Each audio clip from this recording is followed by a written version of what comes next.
Chers compatriotes d'Algérie, bonjour à vous tous. Euh, Aujourd'hui, je vais décortiquer pour vous, compatriotes d'Algérie, chers compatriotes, chers frères et sœurs d'Algérie, c'est pour vous que je vais démontrer la Banque d'Algérie. Le gourbi, le four crématoire, la chambre à gaz. C'est la Banque d'Algérie qui vous bousillera d'abord. Donc, je vais démonter une partie de la Banque d'Algérie. Pour cela, je vais procéder avec des mots simples. Quand cela est possible, quand les aspects deviennent plus complexes, je vais essayer de les expliquer de la manière la plus accessible. Pour cela, bien sûr, un travail d'étudiant en économie, en statistique, en mathématiques, d'économistes, d'enseignants à l'université, etc., peuvent relayer ce que j'ai dit, le compléter et éventuellement me contredire. Donc, pour cela, je veux dire, pourquoi j'insiste sur la Banque centrale d'Algérie, le gourbi, le four crématoire, la chambre à gaz de mes compatriotes d'Algérie? Parce que c'est à travers elle que les généraux sur lesquels je reviendrai après, du moins immédiatement, les prétendus généraux de l'état-major et celui qui occupe la conciergerie de Macron à Alger vont vous massacrer.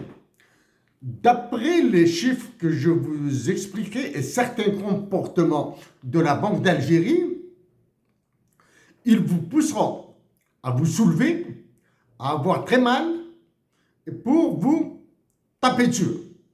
Alors que l'unique solution actuellement en Algérie, pour l'Algérie, c'est la paix, la résistance, la dignité.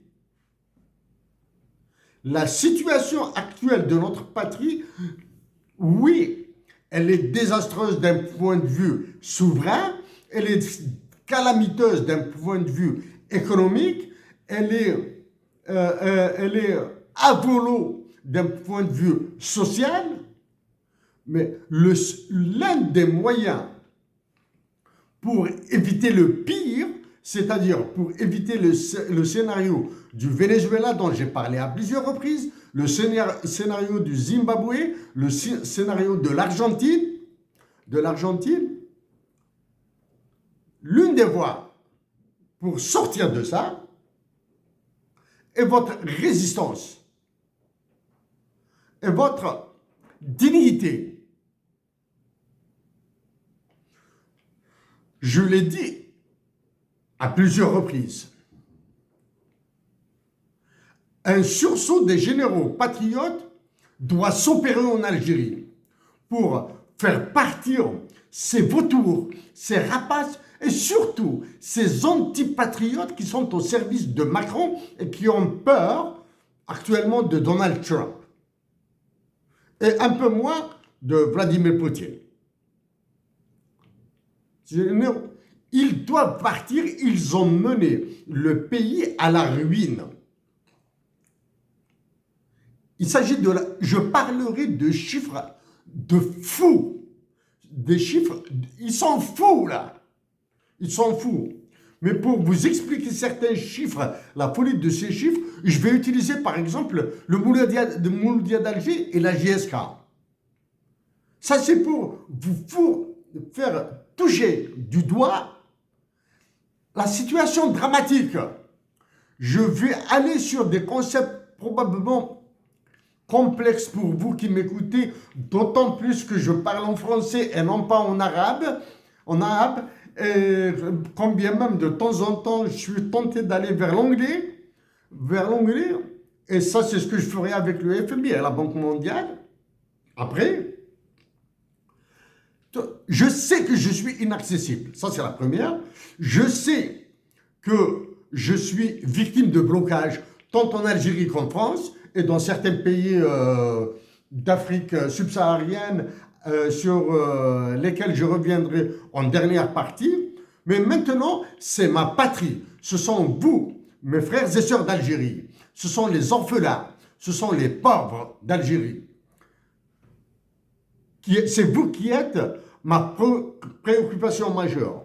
Et cette préoccupation majeure, chers compatriotes, doit vous rappeler que c'est vous qui allez sauver toute l'Afrique. Mettez-vous dans l'esprit, fixez-vous l'objectif que c'est nous, Algériens, qui allons sauver tous les autres Africains, toutes les autres Africaines du désastre dans lequel elles vivent. Ces populations dans lesquelles elles vivent. Mettez-vous cet objectif dans la tête. En vous mettant cet objectif dans la tête, donc vous allez l'appliquer à notre pays, à notre chère patrie. Ainsi, vous allez montrer la voie. Vous êtes dans l'obligation de mener cette révolution africaine. Sinon, c'est vous qui allez brûler. Chers compatriotes, je serai passionné. Attention, je vais manipuler des chiffres horribles de la Banque d'Algérie. Maintenant, après avoir, ça fait une dizaine d'années maintenant, hein, un peu plus d'une dizaine d'années depuis que je manipule les chiffres de l'Algérie. J'ai une vue meilleure de la situation de mon pays que tous les économistes du FMI. Et de la Banque mondiale, j'ai une meilleure vue que tous ces compatriotes algériens qui sont à la Banque centrale. Avant de commencer, pour calmer un petit peu cet élan, qu'est-ce qui s'est passé en Algérie récemment? Une révélation comme quoi Emmanuel Macron est le propriétaire de l'Algérie, une confirmation que c'est Emmanuel Macron qui est propriétaire de l'Algérie. D'accord? Qu'est-ce qui s'est passé ensuite? Il y a eu le 5 juillet 2025, passé sans aucune célébration de l'indépendance nationale. Ok? Ensuite, il y a eu le 20 août du congrès de la Souma, qui est passé comme un cauchemar en Algérie. Le crétin en chef, celui qui se prend pour le chef d'état-major, c'est-à-dire le soldat général, le soldat d'Emmanuel Macron, qui est général numéro 1 en Algérie, dit que c'est, il ne sait pas si c'est la guerre de libération ou la révolution, etc., ou bien les révolutionnaires, hommes et femmes algériens, qui ont offert l'indépendance à l'Algérie. Il ne sait pas, il dit, c'est une inspiration. Il suffit peut-être que s'il n'est pas arrêté dans son élan de vulgarité et d'insulte, il risque de se prendre pour un Ben Ramdan. Il risque de se prendre pour Kim Belkacem. Il risque de se prendre pour Didouche Mourad. Il risque de se prendre pour la Bible Mehdi. Il risque de se prendre pour Mustafa Ben Boulaye. Il risque de se prendre pour Colonel Khatib. Mahmoud Al-Khatib. Il risque de se prendre, pour l'arrêter. Il doit, lui et les généraux de l'état-major, doivent partir.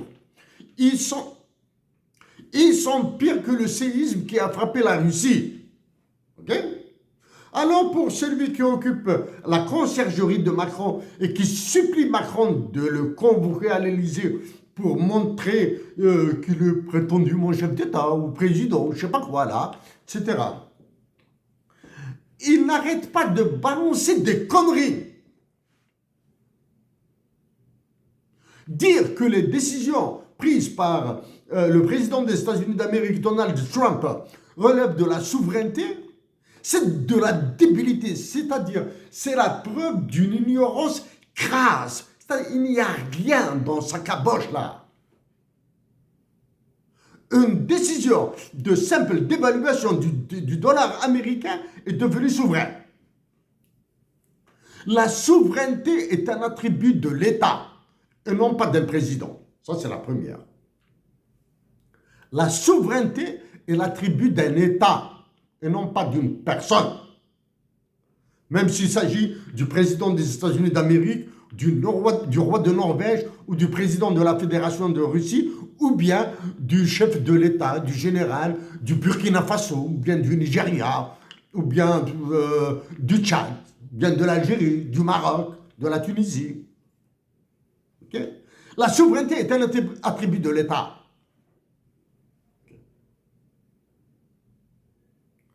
Parmi les attributs de l'État, il y a la défense du territoire, la sécurité de la nation. Mais cet attribut de souveraineté de l'État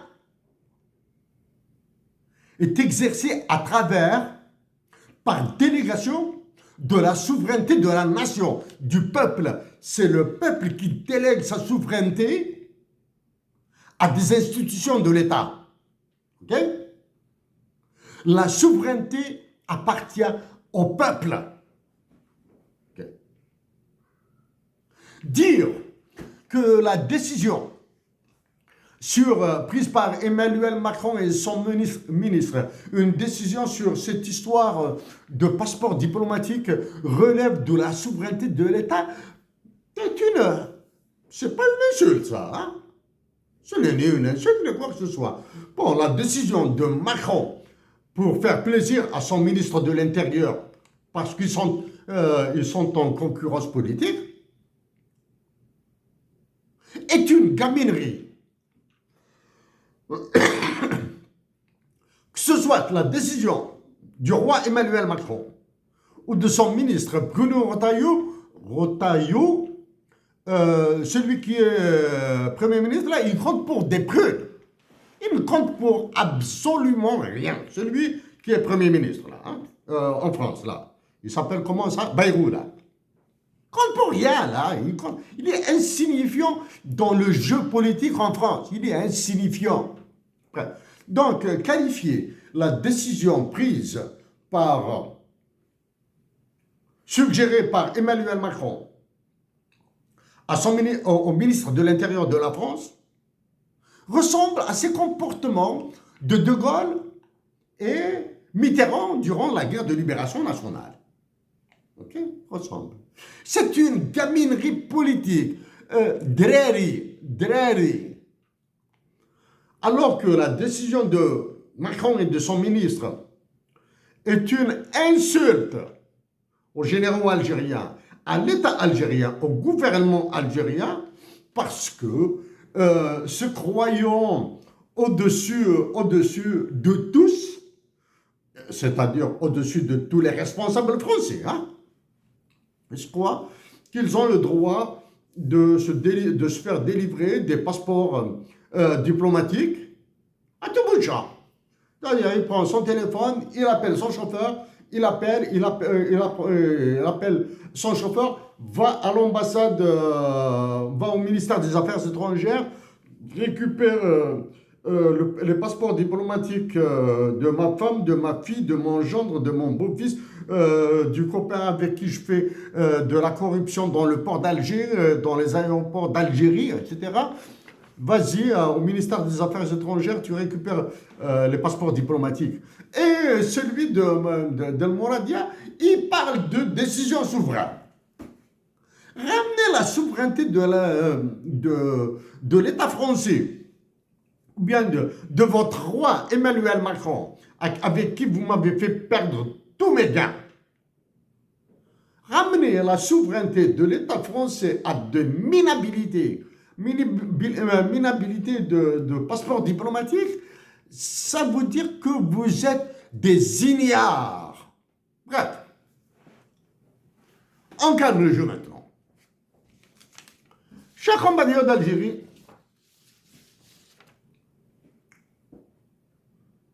il y a des compatriotes algériens que je suis, je lis ce qu'ils écrivent, ou bien je lis ce qu'ils m'envoient. Exemple,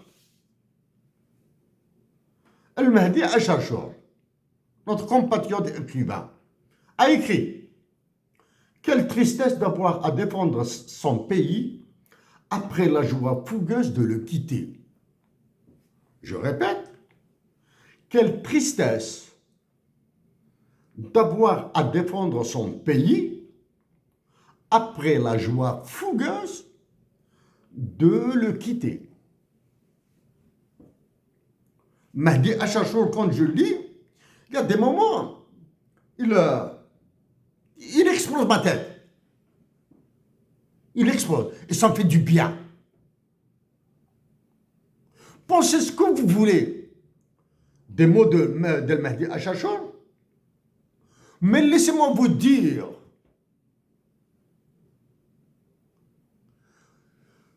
que ces mots sont l'équivalent de 4 ou 5 gifles que je reçois. La tristesse d'avoir à défendre son pays. Tristesse. Oui, je suis triste de défendre mon pays, oui. Je suis triste de le défendre. Parce que j'aurais aimé que mon pays soit, bien mes compatriotes d'Algérie, Algériens, soit dans une meilleure condition, soit dans une meilleure position, soit dans un meilleur niveau de vie, soit dans un meilleur niveau académique, soit meilleur dans un niveau d'esprit philosophique, de travail de la terre, dans un niveau meilleur dans l'art, théâtre, cinéma, écriture, tout. Oui, je suis triste de défendre mon pays, mais je le fais. Après la joie fougueuse de le quitter.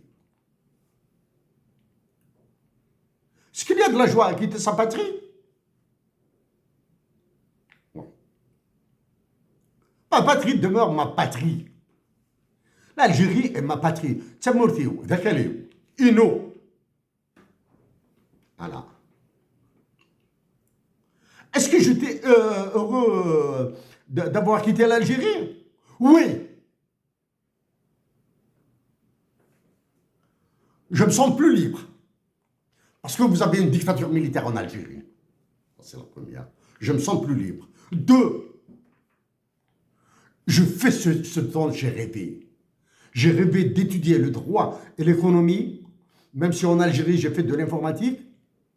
Oui, j'ai fait un peu d'économie et très très peu de droit, mais je les ai fait. Oui, j'ai cette fougue de défendre ma patrie. Ce mélange de joie et de tristesse se transforme en passion pour défendre mon pays. En tout cas, je lirai matin, midi et soir ce qu'elle m'a dit à Chachour écrit et d'autres que d'écouter ou bien de lire les conneries de Yasmina Khadra ou de Kamel Daoud. S'il vous plaît.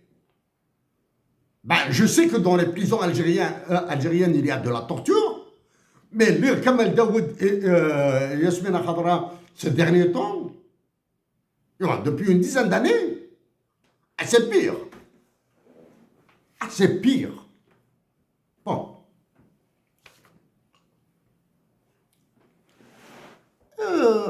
Le 20 août 2025, et nous sommes le 26, le 20 août 2025.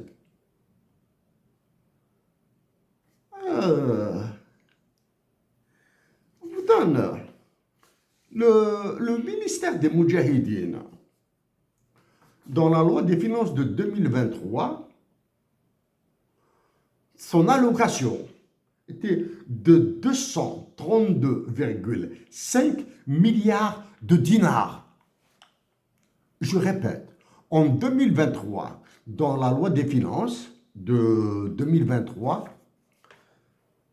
l'allocation, le budget du ministère des Moudjahidines s'élève à 232,5 milliards de dinars. Je parle de 200 milliards. Exactement, de 232,5 milliards de dinars. Depuis 2019 jusqu'à maintenant, le nombre de maquisards a augmenté, ou bien y a-t-il une guerre, une révolution qui est faite par des Algériens dont nous n'avons pas entendu parler? Ça, c'est en 2023. En 2025, dans la loi des finances, 2 années après, je vous renvoie à tous les chiffres, à toute l'analyse des lois des finances que j'ai faites là. Hein. En 2025, toujours dans la loi des finances, le budget de Moudjahidine a été de 251,6 milliards de dinars. Ça, c'est en 2025. C'est-à-dire pour 2023 et 2025, nous avons déjà 485 milliards de dinars. Avez-vous vu le ministre de Moudjahidine ou des ayants droit? Le nombre d'ayants droit, il se multiplie. Il y a une fission nucléaire dans l'ombre d'ayants droit. Est-ce que ce ministre, ou bien ceux qui se prennent pour des révolutionnaires, ont été en moi, crachés sur la tombe de Boudia? Ben, va aller à l'Alia, crachés sur la tombe de Boudia. Nous avons des budgets de 2025 de 252 milliards de dinars. Ton 20 août 1956, ton 1er novembre 1954, ton 5 juillet 1962, etc. On s'assoit dessus. Oh. Il y a un folklore spécial Tizi Ouzou. À Tizi Ouzou, le wali, la wilaya, dans une indignité totale des membres de la PWI qui se font couvrir par sur YouTube, conférence de la PWI, des élus de la PWI, ceci et cela, le wali qui rend hommage aux Moudjahidine, le wali qui célèbre ceci, cela, les membres de la PWI, etc. Qu'est-ce que c'est que ce folklore de l'indignité? C'était Youzo. Pour le 20 août 2025, qu'a fait le wali de Béjaïa? Qu'ont fait l'APOI de Béjaïa, les membres de l'APOI, les élus, etc. Dieu merci, ils n'ont rien fait. Dieu merci. Laissez Erzaram Quran, laissez Efeouz Legen au sein qui le surveille, qui le protège. Il arrivera le temps où des enfants de 3 ans, 4 ans iront à Efeouz Legen. Des enfants de Taman Rasset, d'Adra, du Hogar, ils viendront, malgré vous. Hein? Termine. Comme je parcours quasiment tous les jours YouTube pour voir ce qui se passe en Algérie, etc. Tizi Ouzou est devenue la championne dans la danse par les fesses, de la chanson gauche-droite, alors que plus vous faites pour écraser la mémoire de Lounas Matoub, plus elle se fait entendre. Faites ce que vous voulez pour écraser la mémoire de Lounas Matoub. Faites ce que vous voulez pour l'effacer de la mémoire nationale. Faites ce que vous voulez. Ça y est, Lounas est rentré dans une autre sphère. Mais donner des biberons de dinars à des chanteurs, qui se balance là, je sais pas moi, à travers la Kabylie, mais ça danse et ça chante plus en Kabylie qu'ailleurs. Hein? Avant, c'était l'Oranie.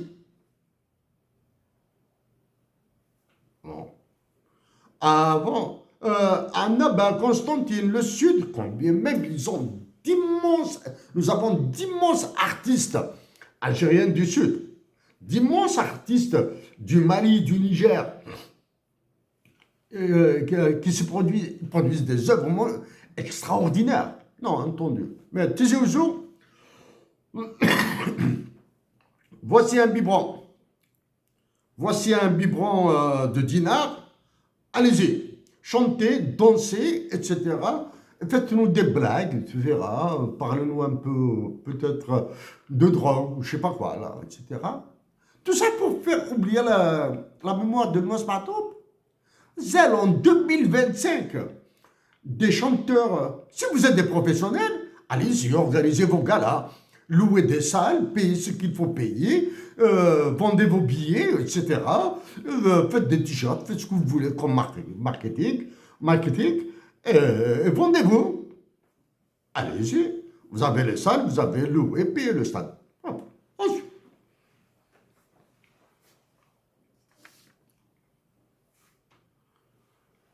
Qu'est-ce qui se passe? Voilà un petit peu rapidement pour la révolution algérienne, le 20 août 56. Je continuerai à vous parler de chiffres, à vous parler de comportements internationaux de l'Algérie et des autres pays, bien sûr. Parce que je dois faire ma part. Et je dois, même si je la fais d'une manière très passionnée, je la fais avec lucidité, avec sagesse. Le jour où je sentirai qu'il y a des mots haineux de ma part, je m'arrêterai tout seul. Parce qu'il y a des mémoires qui comptent énormément pour moi. La mémoire de Dr Abdelrahman Aïssad compte énormément pour moi. La mémoire de Hussein Aït Ahmed compte énormément pour moi.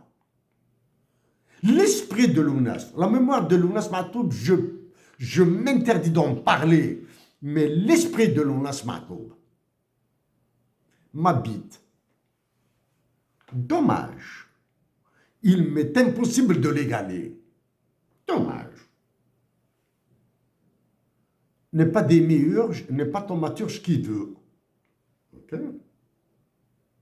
Ah, ces chanteurs algériens, toutes et tous, hein, je dis bien toutes et tous, elles pouvaient chanter jusqu'à 150 000. Vous devez juste avoir 150 000, probablement que vous allez commencer à être dans les environs, dans la banlieue de Matoub-Lounas. 150 000, pas 15 000.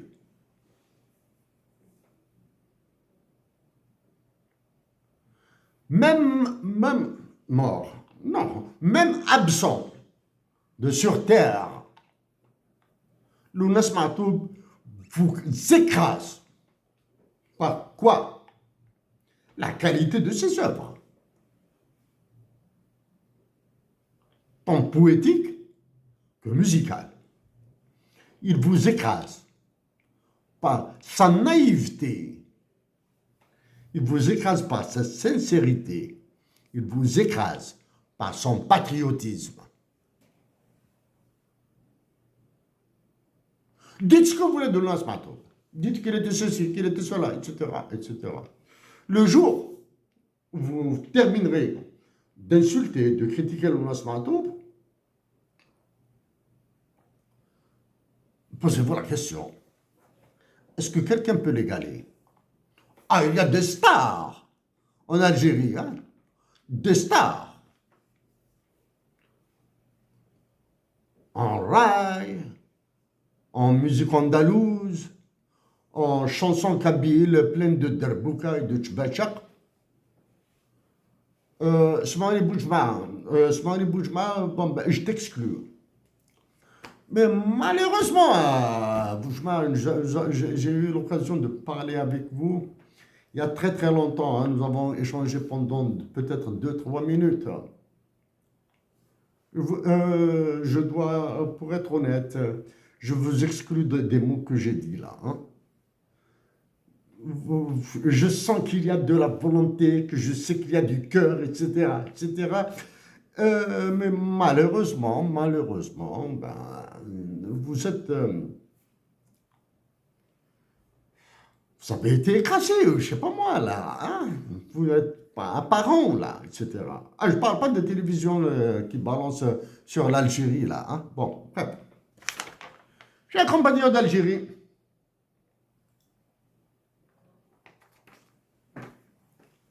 J'ai un compagnon d'Algérie. Qu'est-ce qui s'est passé avant, pour vous donner juste comme ça une idée, du moins une idée pour que vous ayez une idée un petit peu du monde, comment il évolue là, hein? Un petit peu. Quel est le classement de l'Algérie dans l'indice de corruption? Quel est le classement de l'Algérie?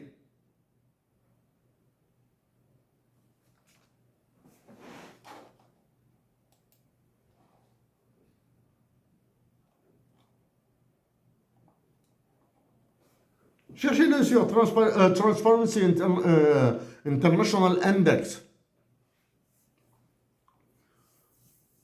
170. L'Algérie vient tout juste après qui? L'Ukraine. En termes de corruption. L'Algérie vient tout juste après l'Ukraine, qui partage le même classement que l'Algérie en corruption. Qui, à votre avis? C'est un pays qui est très, très, très connu en Algérie. Ne pensez pas aux États-Unis, hein? Ne pensez pas au Danemark ou à la Norvège. OK? Et qui? C'est la Turquie. Voilà, qui s'assemblent, se ressemblent. Donc ça, c'est la corruption. L'Algérie, elle a battu peut-être quelques pays qui restent, le Mali, le Sénégal, le Niger, le Tchad, les a battus. Avec des petits écarts de points là. Hein? Donc la corruption, l'Algérie vient après l'Ukraine, mais elle a le même score que la Turquie.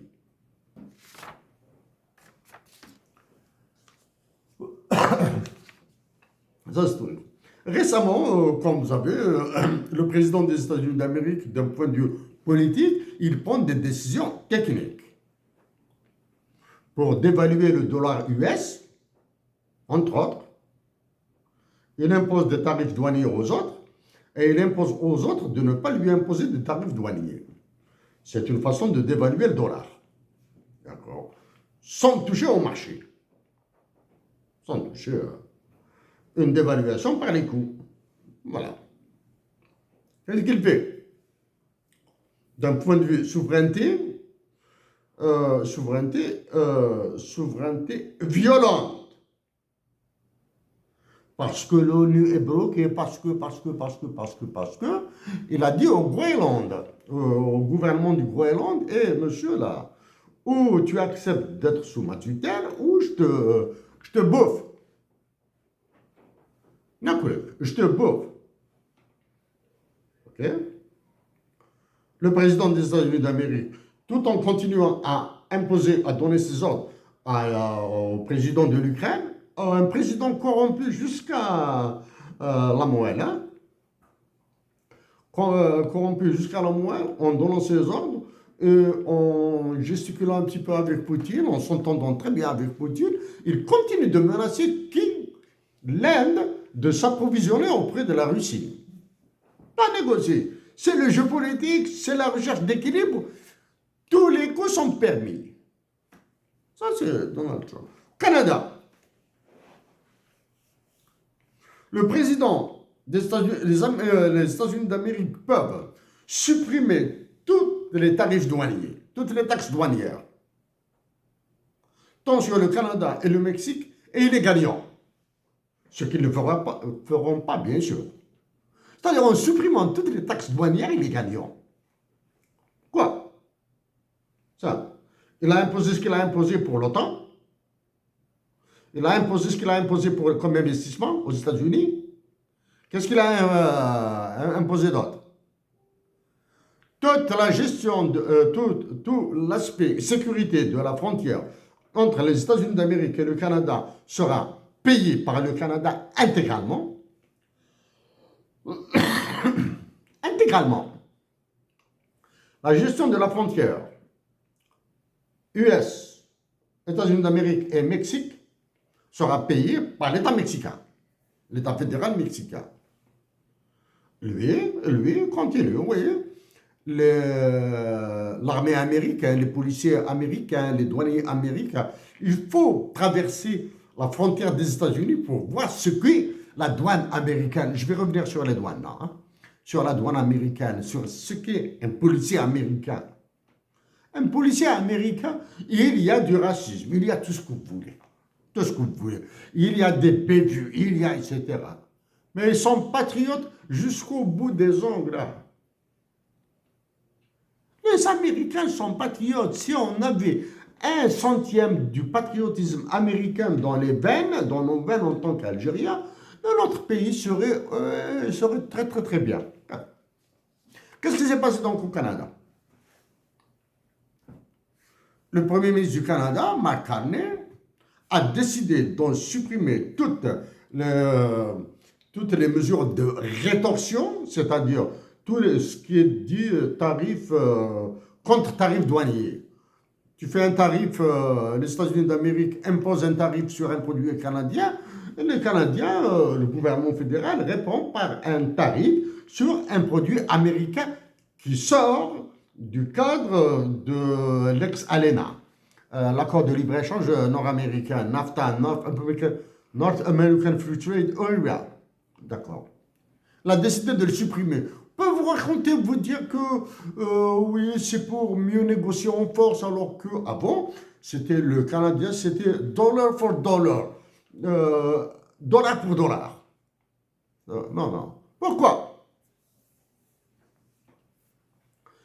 L'inflation au Canada, elle est au-dessous de la cible. Elle est au-dessous de la cible, c'est-à-dire, d'un point de vue inflation, le Canada se porte très bien. 2,6. Elle est montée au mois de juillet à 2,8. Ça, c'est l'inflation, c'est l'instrument privilégié avec le taux directeur, avec le taux de financement à un jour de la Banque centrale. C'est les instruments privilégiés pour la gestion de l'inflation et les impacts économiques sur du moyen terme. Bref. Inflation 2,8%. C'est 2 fois rien. Non. Pourquoi? Parce que les citoyens canadiens commencent à ressentir l'inflation qui les tape chez eux. Le café a augmenté de 40%.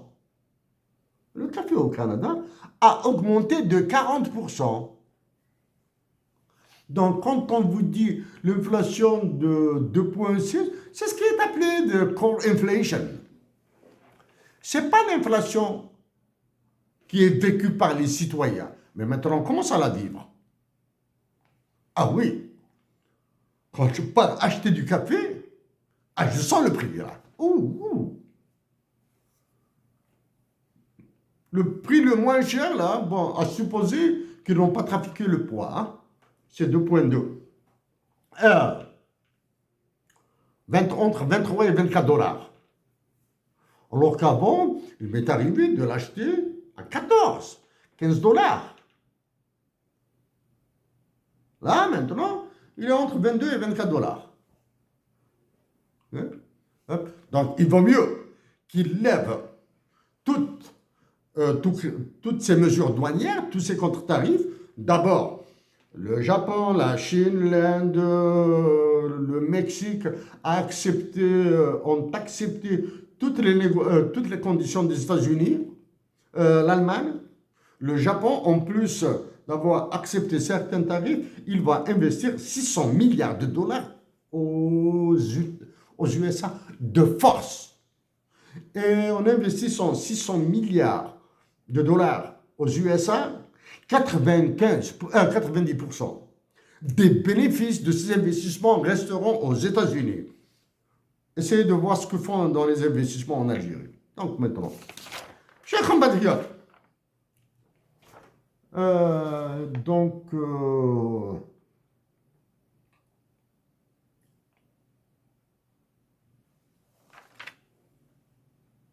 j'ai failli, bon, 2 points essentiels avant de passer aux chiffres.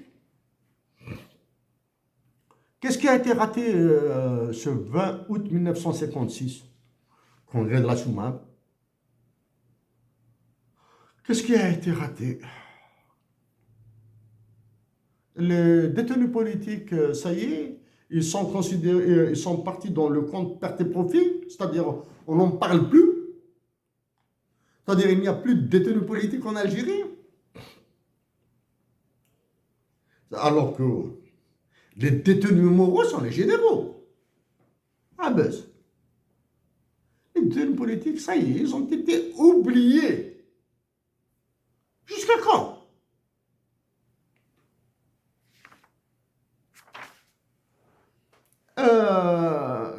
Sur les détenus politiques, je reviendrai immédiatement après avec un juge qui s'appelle Frank Caprio. Il y a cette animalité, monstruosité, débilité, folie qui s'appelle allocation touristique de 750 euros, 750 dollars, peu importe, 750 euros par Algérien par année qui part à l'étranger. Ça peut passer. 750 euros, 1 million d'Algériens par année, c'est 750 millions d'euros qui sortent des réserves internationales. 1,5 million, c'est plus d'un milliard. 2 millions d'Algériens par année, c'est 1,5 milliard d'euros qui sortiront des réserves internationales. C'est une subvention à la migration clandestine. Ça, c'est la première. C'est une subvention à la migration dite clandestine.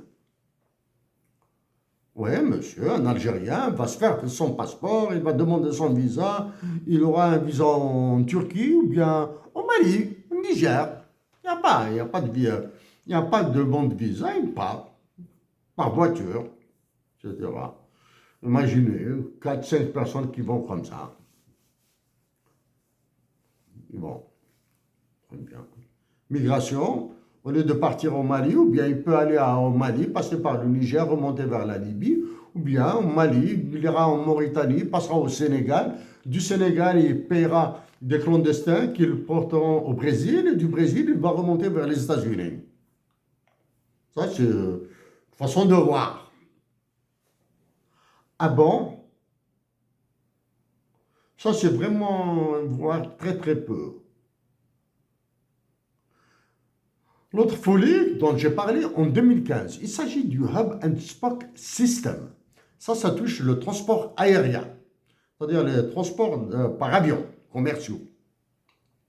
En plus d'avoir réaménagé un port international, en plus d'avoir été forcé à acheter des avions Boeing et Airbus, vous les avez oubliés. L'Algérie a été forcée par des puissances comme les États-Unis, comme la France, comme l'Allemagne, comme l'Italie, à organiser le Hub and Spoke System chez elle. C'est-à-dire, messieurs là, avec vos 750 euros, vous allez stimuler la demande pour le voyage aérien et nous allons vous envoyer des voyageurs de Rome à Alger, de Rome à Constantine, de Rome à Oran, de Rome à Béjaïa, de Paris, de Lyon, de Marseille, vers les aéroports principaux algériens, d'Allemagne, d'Espagne, du Portugal, probablement d'Angleterre, etc., de Turquie. Et c'est à vous de les transporter des aéroports algériens vers leurs aéroports de destination, par exemple en Afrique du Sud, à Johannesburg. C'est-à-dire l'avion partira avec 10 voyageurs, il reviendra avec un voyageur et un chat sud-africain.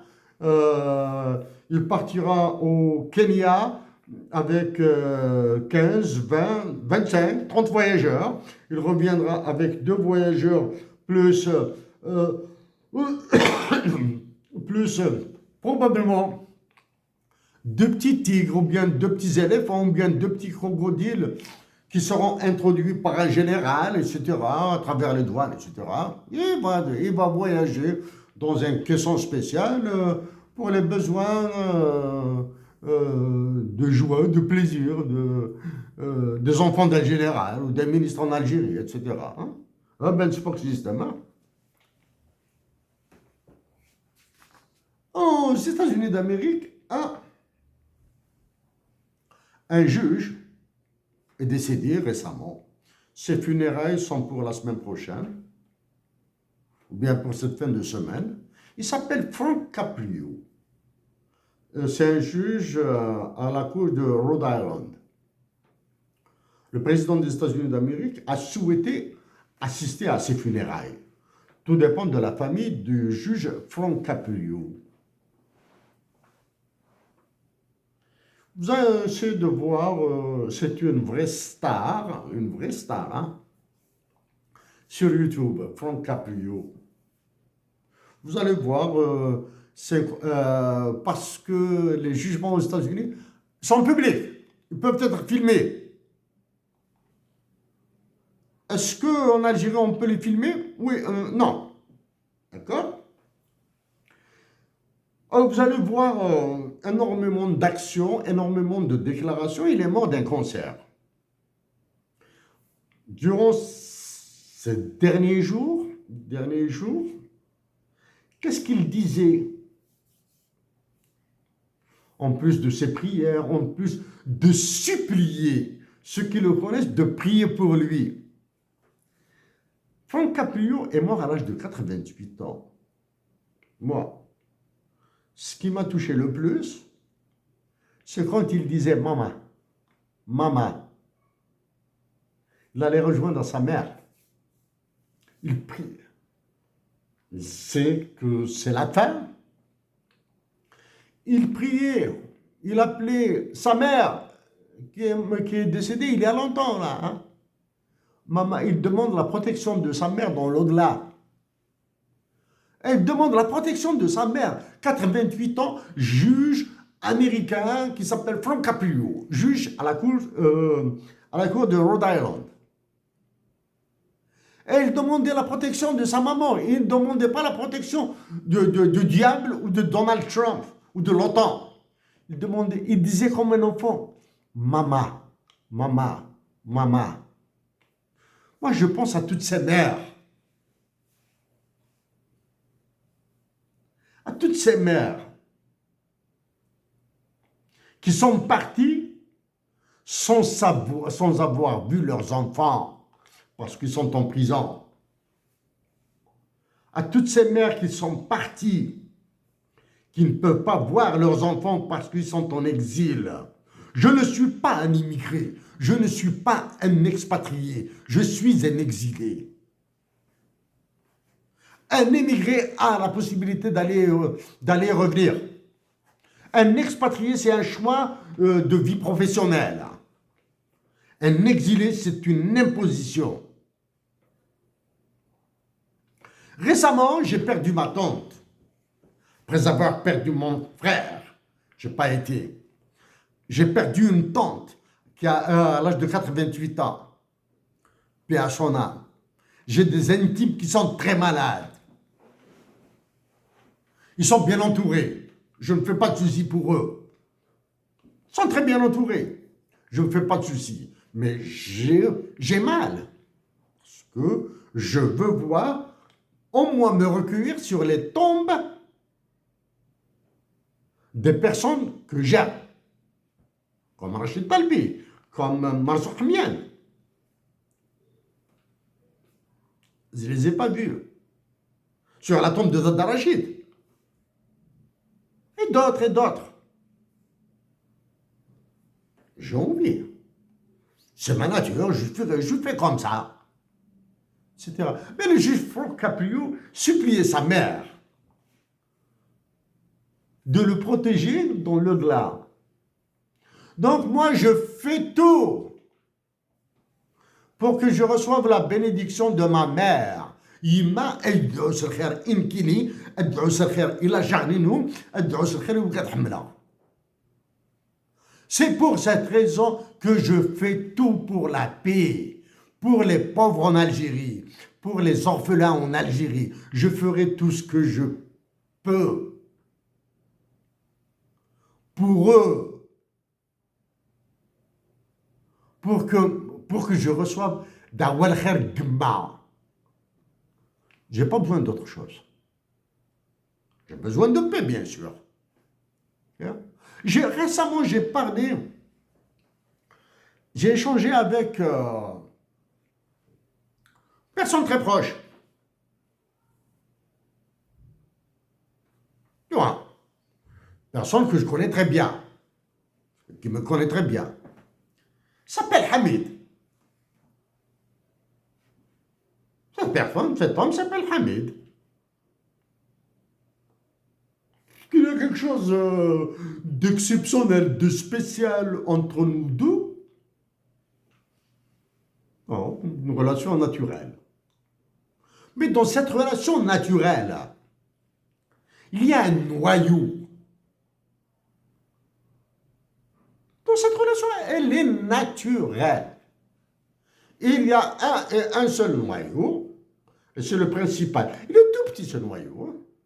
C'est un tout petit, il est tout petit, comme ça. Il y a l'amour et le respect. Je l'aime et je le respecte. Ce Hamid. C'est tout, c'est tout. Il y a un peu d'amour. Pas un peu d'amour, il y a un petit noyau d'amour et de respect. Tout petit, un noyau atomique. C'est tout ce qu'il y a. C'est ce petit noyau. J'ai parlé avec lui, j'ai échangé avec lui. Quel a été son souhait? Quand tu viendras en Algérie, tu viendras obligatoirement, bien sûr, je passerai obligatoirement chez lui. Et il me dit, nous allons faire un tour ensemble, et tout seul, dans certains villages de Kabylie, pour que nous offrions un sourire et pour que nous recevions un sourire. Ah, c'est toi, un sourire, et bien sûr, nous allons faire nous allons demander un peu plus. Nous allons demander un peu d'arôme, un peu de chocolat à wagnoun ou à ma'afqaz. Voilà ce qu'il m'a demandé. C'est tout ce que nous allons faire. Nous allons faire un tour à pied, on va se promener, nous allons offrir des sourires, nous allons recevoir des sourires. Bon, pour moi, non, je vais demander un peu d'arôme, un peu de chocolat ou bien tifel, etc. Bien sûr, nous allons marcher à pied. Si, c'est ça un peu, c'est aussi simple que ça. La vie est aussi simple que ça. Sauf que, oui, moi j'ai envie d'écrire un peu. Okay? Chers compatriotes, maintenant je passe aux chiffres. Vous allez avoir des vertiges. Mais il est de votre responsabilité de résister, d'être digne pour sauver l'Algérie et sauver toute l'Afrique. A tout de suite, mes chers compatriotes.